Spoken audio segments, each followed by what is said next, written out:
Hello everyone, আসসালামু আলাইকুম। Welcome back to my channel Shrabani's kitchen. আজকে আপনাদের সাথে হাজির হয়েছি মজাদার একটি রেসিপি নিয়ে। তো আজকের রেসিপি হচ্ছে চিকেন পাস্তা। তো কম উপকরণ দিয়ে কিভাবে চিকেন পাস্তা রান্না করা যায়, আমি এই রেসিপিটি আপনাদের সাথে আজকে শেয়ার করব। তো কথা না বাড়িয়ে চলুন চলে যাই মূল রেসিপিতে। চুলায় আমি আগে থেকে একটি প্যান বসিয়ে তাতে 4 কাপ পানি ফুটাতে দিয়েছিলাম। পানিটা ফুটে এলে দেব 1 টেবিল চামচ লবণ, 1 টেবিল চামচ তেল দিয়ে সম্পূর্ণ পাস্তার প্যাকেটটি দিয়ে দেব। তেল অ্যাড করেছি যাতে পাস্তাটা একে অন্যের সাথে লেগে না যায়। আমি এখানে এক ধরনের পাস্তাটাই ব্যবহার করেছি, আপনারা চাইলে ভিন্ন ধরনের পাস্তা ব্যবহার করতে পারেন। তো পাস্তাটা সিদ্ধ হতে আমার 6 থেকে 7 মিনিট সময় লাগবে। ফিরে আসছি 6 থেকে 7 মিনিট পর। আমি এখানে পাস্তা রান্না করার জন্য পেঁয়াজ নিয়েছি। পেঁয়াজটাকে আমি কিউব করে কেটে নিয়েছি ক্যাপসিকাম এবং কাঁচামরিচ নিয়েছি 4 থেকে 5টা। কিছু পেঁয়াজ আমি কুচি করে এভাবে কেটে নিয়েছি এবং নিয়েছি গাজর কুচি, 3 থেকে 4 কোয়া নিয়েছি রসুন কুচি। তো এগুলোকে আমি এক সাইডে সরিয়ে নিচ্ছি।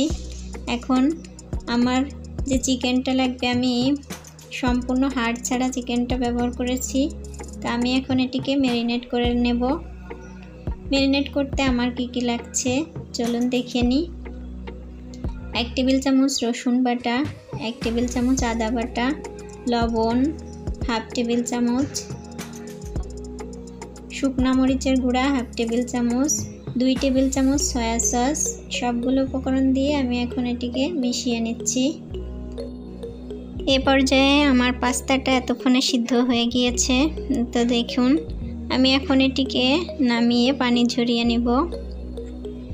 এখন চুলাতে যে প্যানটা বসিয়েছি এটা গরম হলে দিয়ে দেব 2 টেবিল চামচ সয়াবিন তেল।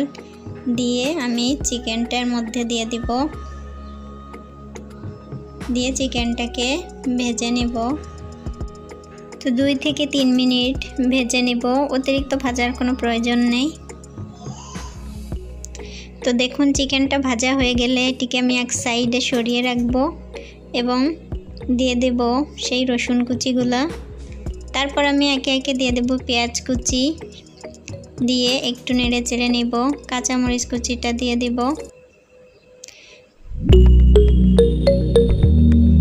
এবার দিয়ে দেব গাজর কুচি,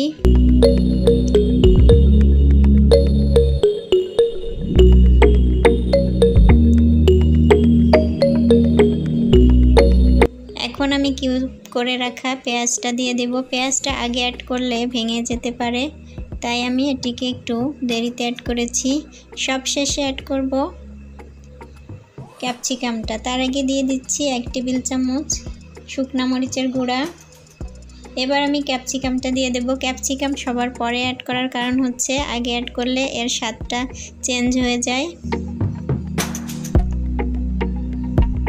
এবং কালারটা অতটা সুন্দর থাকে না, তাই ক্যাপসিকামটা পরে অ্যাড করাই ভালো।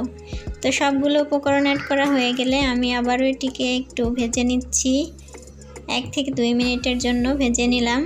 নিয়ে আমি এখন সিদ্ধ করা পাস্তাটার মধ্যে দিয়ে দিব। তো দিয়ে এর মধ্যে দিয়ে দিচ্ছি 2 টেবিল চামচ টমেটো সস। তো সসটা দিয়ে আবারও আমি সব উপকরণ ভালো করে মিশিয়ে নিচ্ছি।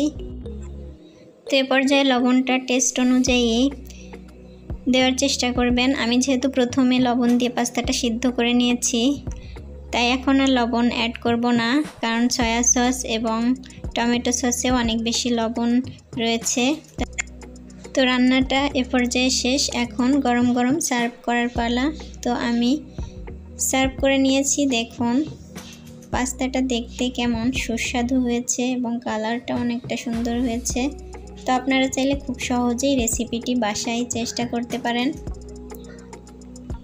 তো আমার ভিডিওটি যদি ভালো লাগে অবশ্যই একটি লাইক দিবেন, কমেন্টস করে জানাবেন আপনাদের কাছে রেসিপিটি কেমন লেগেছে এবং আমার কাছ থেকে এ ধরনের আরও নতুন নতুন ভিডিওটি পেতে অবশ্যই বেল বাটনে একটি ক্লিক করে রাখবেন এবং আমার চ্যানেলটি সাবস্ক্রাইব করতে ভুলবেন না। তো আজকের মতো এ পর্যন্তই। আল্লাহ হাফেজ।